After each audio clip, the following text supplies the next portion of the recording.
Following that remarkable experience, verse 11 says, he commanded that their little children should be brought.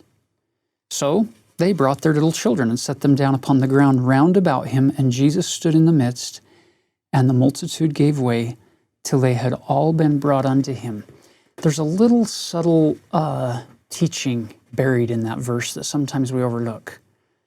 We would all love dearly to be close to Jesus. But brothers and sisters, there's one thing I would love more than that, and that would be to have my children be close to Jesus, which means the multitude gave way. They backed off, and it's not like don't read too much into this. It's not like they're departing from Jesus. The reality is the Savior's in the middle, and the crowd makes room for these children, and then the adults and the people who we've been talking about, they make way so that Jesus can stand in the midst of all these little children that are around him.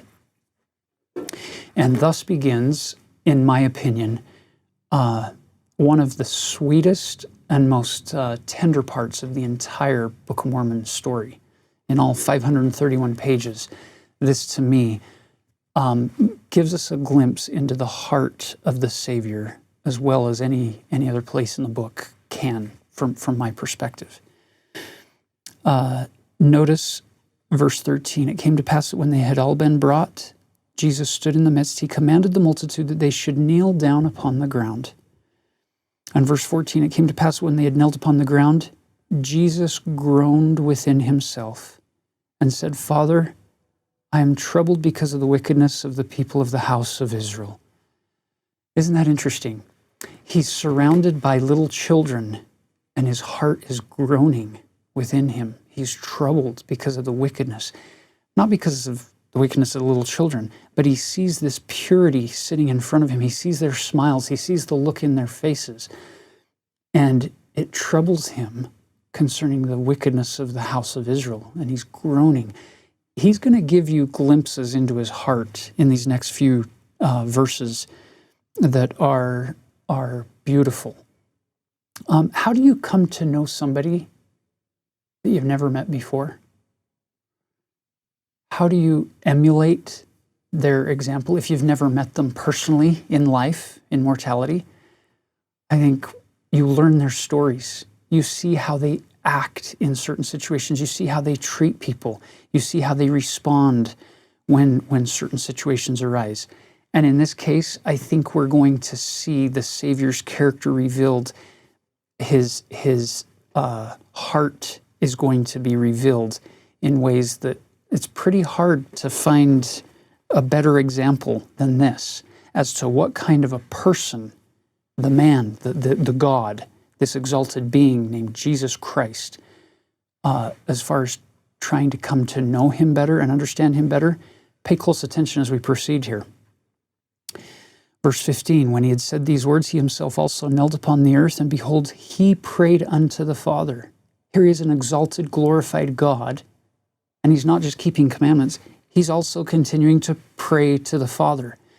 So prayer isn't just this thing that we do because it's a checklist thing for members of the church to mark off every day. Yep, I said my prayers. Prayer is this essential connecting thread that binds us to the God who gave us life. And Jesus is still doing it right here. The things which he prayed cannot be written, and the multitude did bear record who heard him. And after this manner do they bear record, the eye hath never seen, neither hath the ear heard before so great and marvelous things as we saw and heard Jesus speak unto the Father. And it goes on to say, no tongue can even speak these words. That's how profound his prayer is. Now notice verse 18. It came to pass that when Jesus had made an end of praying unto the Father, he arose. But so great was the joy of the multitude that they were overcome. And it came to pass that Jesus spake unto them and bade them arise. And they arose from the earth, and he said unto them, Blessed are ye because of your faith. And now behold, my joy is full. That's profound. The audience is overwhelmed. I think you and I can probably relate to this in the sense of being in a crowd where you're just overwhelmed with joy and everybody feels it together, unified.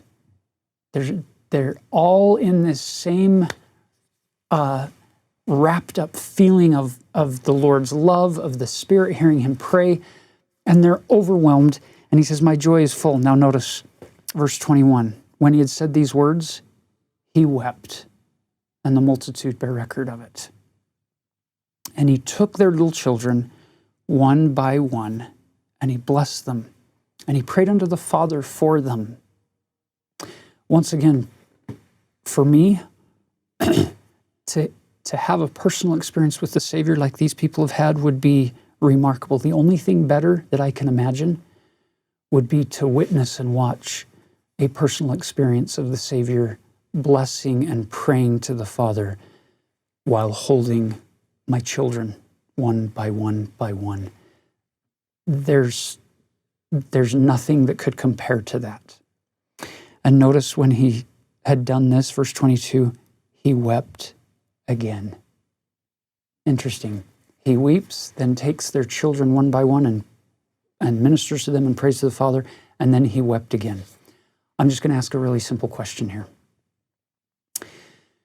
How would you describe the world's perspective on children?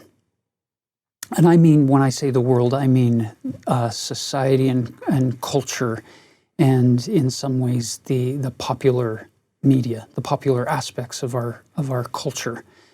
How is family portrayed? How are children portrayed? How are they seen? In some circles, you might see them as expensive, in the way, annoying, loud. They prevent you from fulfilling all of the things that you want to self-fulfill, and they bind you down. All of these negative aspects can come out sometimes in the way children are viewed or portrayed in media or in the cultural conversations. Now let me ask a second question. How does the Savior, based on the text here in chapter 17, how does Jesus feel about children? How does he feel about little ones? Brothers and sisters, for me, verse 21 and 22 teach me more about the character of Christ than if he had given this long 20-chapter sermon and discourse about how he feels about children. The fact that you see him standing in the midst of children and weeping as he looks at them, and then taking them one by one and blessing them and praying to the Father for them, and then once he had done that, he weeps again. Those tears, to me, speak volumes about what kind of a person, what kind of a being Jesus is, and how he feels about children. And consequently, I want to be more like him. And I want to reflect more of his attributes and characteristics and perfections as I strive through mortality. And so if you analyze that from that perspective, as a culture, we have a lot of room to grow and improve in how we treat children and little ones and how we see them and perceive them.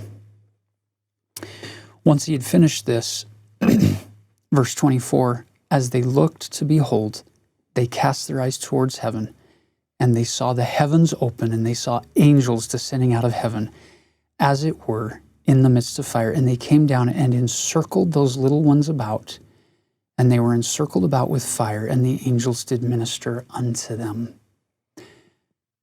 You'll notice how heaven feels about little children.